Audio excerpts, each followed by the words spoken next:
नमस्कार दोस्तों, आज के इस वीडियो के अंदर हम क्लास 9 की इंग्लिश की बुक का चैप्टर फर्स्ट पढ़ने वाले हैं जिसका नाम है the fun they had.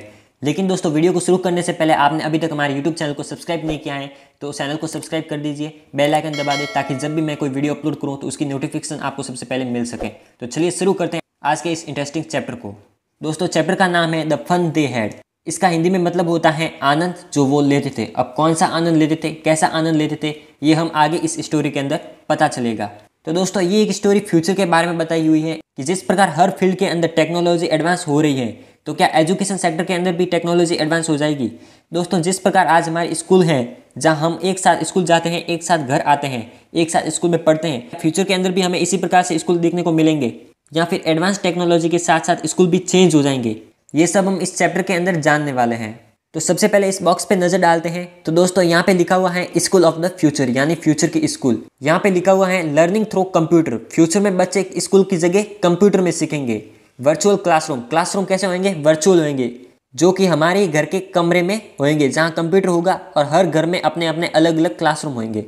Robotic teacher, future में टीचर होंगे वो ह्यूमन ना होकर रोबोट होंगे।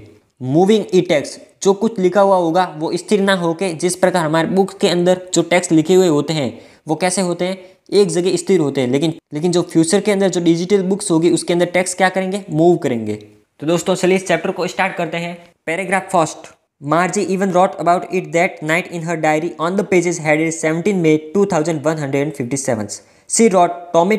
दोस्तों, 17 मई 2157 को मार्जी अपने डायरी में लिखती हैं कि टॉमी को आज एक रियल बुक मिली। यानी दोस्तों, आज से ये 136 साल बाद की कहानी है। उस समय बुक्स कैसे होती थी, डिजिटल होती थी।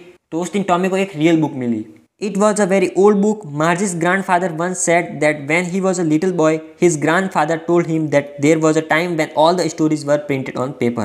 वो जो बुक थी वो बहुत ही ज़्यादा पुरानी थी। मार्जी के ग्रैंडफादर ने कहा कि जब वो छोटे बच्चे थे तब उनके ग्रैंडफादर ने उनसे बोला कि एक ऐसा टाइम था जब सारी स्टोरी पेपर पे प्रिंट होती थी।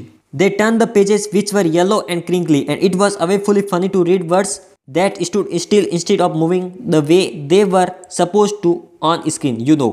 And then when they turned back to the page before, it had the same words on it that it had when they read it the first time. उस books के page कैसे हो चुके थे, पीले हो चुके थे। दोस्तों, आपने नोटिस किया होगा कि आपने देखा होगा कि जो पुरानी बुक्स होती हैं उनके पेज कैसे हो जाते हैं, पीले हो जाते हैं और पेज कड़क हो जाते हैं। तो उस बुक्स के भी पेज पीले और जुरीदार कड़क हो गए थे। और दोस्तों, उस बुक्स के वर्ड्स वो एक जगह स्थिर थे, मूव नहीं हो रहे थे, जैसा कि उनकी टेलीविजन स्क्रीन में वर्ड्स मूव हो रहे थे। और जब वो उस बुक्स के पेज को टर्न कर रहे थे तो उस पे सेम वर्ड्स लिखे हुए थे जो कि पहले पेज पे लिखे हुए थे। Said Tommy, "What a waste! When you are throw the books, you just throw it away. I guess our television screen must have had a millions books on it, and it is good for plenty more. I would not throw it away." यानी कितनी बकवास book है। किसने बोला? Tommy ने बोला कि यदि आप इस बुक्स को एक बार पढ़ ले तो ये बुक्स वेस्ट हो जाती है, फिर तो इसे पढ़ने के लिए कुछ बचेगा ही नहीं। लेकिन हमारी टेलीविजन स्क्रीन के अंदर लाखों बुक्स होती हैं, यदि हम उन बुक्स को पढ़ भी लें तो नई बुक्स भी हम उसके अंदर डाल सकते हैं। Same with mine, said Margie. She was 11 and had not seen as many telebooks Tommy's had. He was 13. अब दोस्तों, मार्जी ने भी बोला कि मैं भी ऐसा ही करती हूँ, मैं कभी भी अपनी बुक्स को फेंकती नहीं हूँ। मार्जी कितने साल की थी? मार्जी 11 साल की थी और उसने पहले कभी ऐसी टेलीबुक्स नहीं देखी थी जो कि टॉमी के पास थी। और टॉमी कितने साल का था? 13 साल का था। She said, "Where did you find it?" "In my house." He pointed without looking because he was busy reading in the attic. अब मार्जी ने टॉमी से बोला कि तुम्हें ये बुक्स कहाँ मिली? उसने बिना देखे इशारा किया कि वहाँ से, क्योंकि वो पढ़ने में बहुत ही ज़्यादा बिजी था। फिर मार्जी ने बोला कि इस बुक्स में किसके बारे में लिखा हुआ है? तो टॉमी ने बोला स्कूल के बारे में लिखा हुआ है। Margie was scornful. School? What is there to write about schools? I hate school. Margie always hated school, but now she hated it more than ever. The mechanical teacher had been giving her test after test in geography, and she had been worse and worse until her mother had shaken her head scornfully and sent for the county inspector. जैसे ही मार्जी ने school का नाम सुना उसने अपनी शक्ल बिगाड़ कर बोला, क्या स्कूल? स्कूल के बारे में लिखने को ऐसा क्या मिला? और कुछ लिखने को मिला नहीं जो इन्होंने स्कूल के बारे में लिखा। मुझे तो स्कूल से बहुत ही ज़्यादा नफरत है। मार्जी हमेशा से स्कूल से नफरत करती हुई आ रही थी और अब तो और भी ज़्यादा नफरत कर रही थी क्योंकि उसका मैकेनिकल टीचर ज्योग्राफी में टेस्ट पे टेस्ट ले रहा था और मार्जी उसमें बद से बदतर करती हुई जा रही थी जब तक कि उसकी माँ ने काउंटी इंस्पेक्टर को ना बुला लिया। He was a round little man with a red face and a whole box of tools with dials and wires. He smiled at Margie and gave her an apple, then took the teachers apart. Margie had hoped he would not know how to put it together again, but he knew how all right. And after an hour or so, there it was again, large and black and ugly, with a big screen on which all the lessons were shown and the questions were asked.